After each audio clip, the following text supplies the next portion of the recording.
Iya, tetapi kamu bertentangan dengan Quran 42 ayat 47. Ya, di situ dikatakan patuhilah seruan Tuhanmu sebelum datang dari Allah suatu hari atas perintah dari Allah. Nah, siapakah Tuhanmu itu yang datang dari Allah atas perintah dari Allah? Quranmu mengatakan, tapi kau bilang tidak, kalian bilang tiada Tuhan selain Allah. Jadi jelas kalian ini bertentangan dengan ajaran kalian. Jadi kalau Anda bilang kami menyembah patung, kami ini tidak menyembah patung. Tidak ada patung di gereja, ya. Gereja yang mana dulu? Saya ini orang karismatik. Jadi tidak ada patung. Oke? Percaya sama yang di atas. Nah, yang empunya langit dan bumi dan segala isinya. Nah, itu ya yang kamu percaya. Tidak percaya dengan menyembah tugu atau apa, menghadap tugu atau menghadap apa aja, tidak, ya jelas, oke. Tetapi saya tahu Islam pasti menghadapnya ke barat, ya, ke Tugu Mekah, itu pasti, oke. Orang Kristen juga menghadap ke mimbar gereja, dan di atas mimbar gereja itu ada manusia bernama pendeta atau pastor. Apakah kemudian ketika Anda menghadap ke pendeta, berarti Anda menyembah kepada pendeta? Dan saya rasa belum pernah ada prosesi ibadah Kristen, ya kecuali Katolik mungkin, apalagi karismatik, yang menyembah Tuhan yang di atas dengan cara berbaring. Karena Tuhannya di atas, maka melihat ke atas. Selamanya di gereja itu menghadap ke tembok, di mana di tembok itu ada mimbar dan di situ ada pendeta berdiri. Apakah boleh saya katakan Anda menyembah pendeta? Silakan. Yang akalnya nggak sehat itu orang Islam tidak mengakui adanya Tuhan. Tiada Tuhan selain Allah. Yesus juga mengajarkan itu kok di dalam Yohanes 17 ayat 3, ya. Hidup kekal itu adalah mereka mengenal Engkau, satu-satunya Allah yang benar. Berarti tidak ada Tuhan selain Allah. Belajar lagi. Saya kan sudah katakan tadi Bang Zulkifli, Quran 42 ayat 47 asli surah, ya. Menurut Quran, jadi bertentangan dengan kalian. Kalian bilang tiada Tuhan selain Allah, sedangkan di dalam Al-Quranmu perintahkan patuhilah seruan Tuhanmu sebelum datang dari Allah suatu hari, ya, atas perintah dari Allah. Tidak seorang pun dapat berlindung dari dosa-dosanya. Itu jelas kan, ada Tuhan selain Allah. Nah, kalau Anda baca di dalam Matius tadi, ya, bahwa mereka mengenal Allah yang benar dan mengenal Yesus yang Engkau utus. Nah, itu bahwa Yesus itu adalah utusan. Karena siapa yang percaya kepada Yesus sudah percaya kepada Allah itu sendiri. Siapa yang melihat Yesus sudah melihat Allah itu sendiri. Nah, itu jawabannya ya. Jadi Yesus itu adalah Tuhan karena Allah berdiam dalam Yesus dan Yesus berasal dari Allah. Adalah firman itu sendiri. Makanya dikatakan firman itulah yang menyelamatkan, karena Yesus itu adalah juru selamat. Jadi perbedaan antara umat Islam dan umat Kristen itu sangat-sangat luar biasa ya, antara langit dan bumi. Kalau orang Kristen yang adalah umat terjemah memahami kitabnya mereka dengan pemahaman pribadi masing-masing, tidak ada menggunakan kaidah ilmu. Sementara kalau di dalam Al-Quran, umat Islam memahaminya tentu dengan original teksnya. Itulah celakanya orang yang tidak memiliki kitab suci, tetapi hanya buku terjemah yang dianggap suci. Al-Quranul Karim menerangkan, istajibu lirabbikum min qabli ya'tiya yaumul la maradda. Ya, dikatakan la maradda lahu minallah malakum mim malja. Lalu dikatakan yauma idzin wa malakum min nakir. Artinya apa? Di sini ada perintah. Ya, patuhilah seruan Tuhanmu. Jadi ada perintah untuk memenuhi seruan Tuhan. Siapa Tuhan itu? Ya Allah. Patuhilah seruan Tuhanmu sebelum datang dari Allah suatu hari yang tidak dapat ditolak kedatangannya. Nah, kalau umat terjemahan itu menganggapnya di sini ada Tuhan, ada dua Tuhan, yaitu Tuhanmu, ya, dan Allah. Padahal ibarat kata saya berbicara kepada anak saya dengan mengatakan, wahai anakku, taatilah orang tuamu. Tuh. Nah, apakah kemudian anak saya itu memiliki bapak selain saya? Coba, taatilah orang tuamu. Apakah anak saya itu memiliki orang tua selain saya dan ibunya? Harusnya taatilah saya dan ibumu. Tapi saya menggunakan bahasa yang begitu mudah bisa dipahami oleh orang yang menggunakan akal sehat. Jangan seperti itu, nak. Kamu itu diwajibkan taat kepada orang tuamu. Artinya taat kepadaku. Ya, dan aku ini adalah Zulkifli Abbas. Makanya diterangkan, patuhilah seruan Tuhanmu sebelum datang dari Allah suatu hari yang tidak dapat ditolak kedatangannya. Istajibu lirabbikum. Nah, siapa Tuhannya mereka? Siapa Tuhannya dia? Tentu adalah Allah. Jadi Allah itu mau mengatakan Tuhannya Tuhan sebelah barat atau Tuhannya sebelah timur, itu tetap aja Allah. Karena Tuhan itu cuma satu.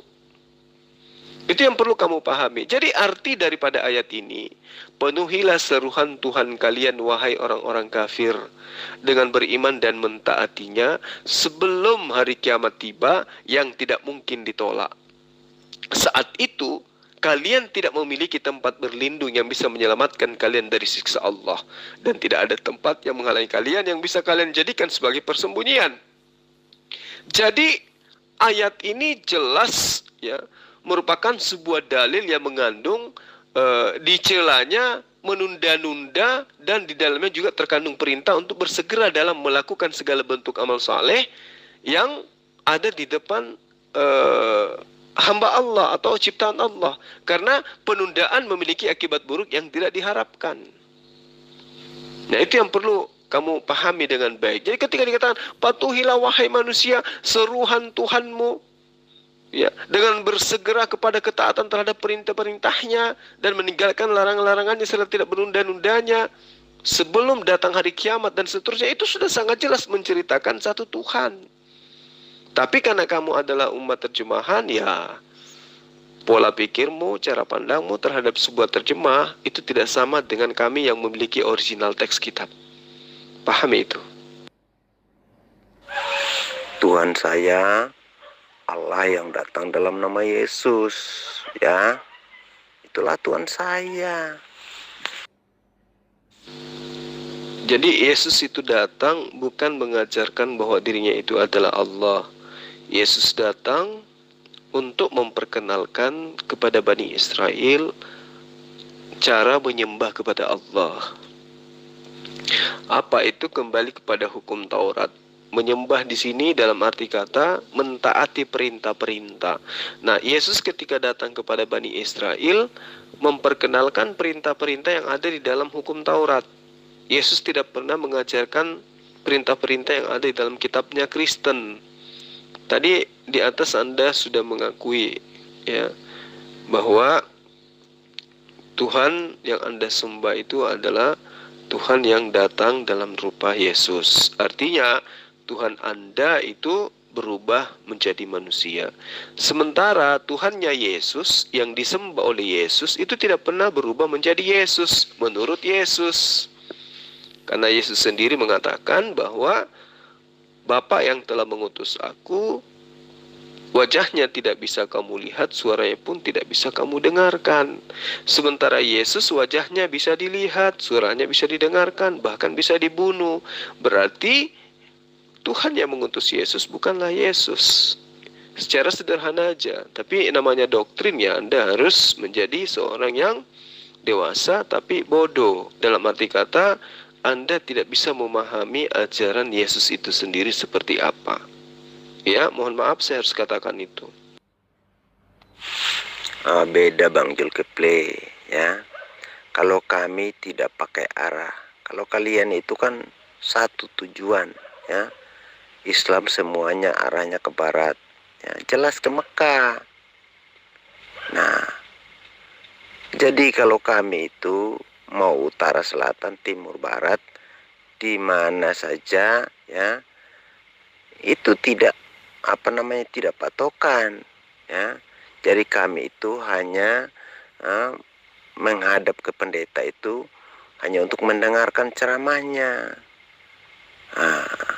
Jadi kalau kamu apakah Tugu itu ceramah juga jika kamu menghadap ke sana?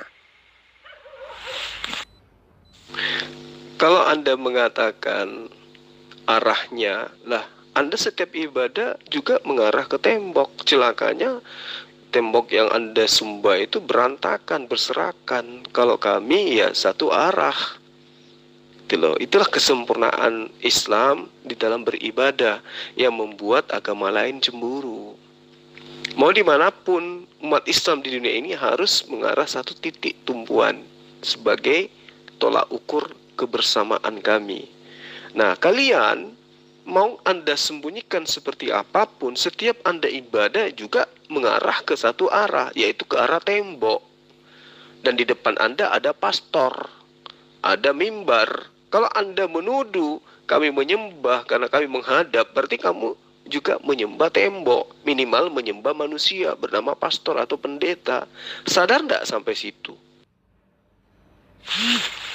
Kalian itu gayanya begitulah ya. Kalau bodoh tapi pintar begitu loh.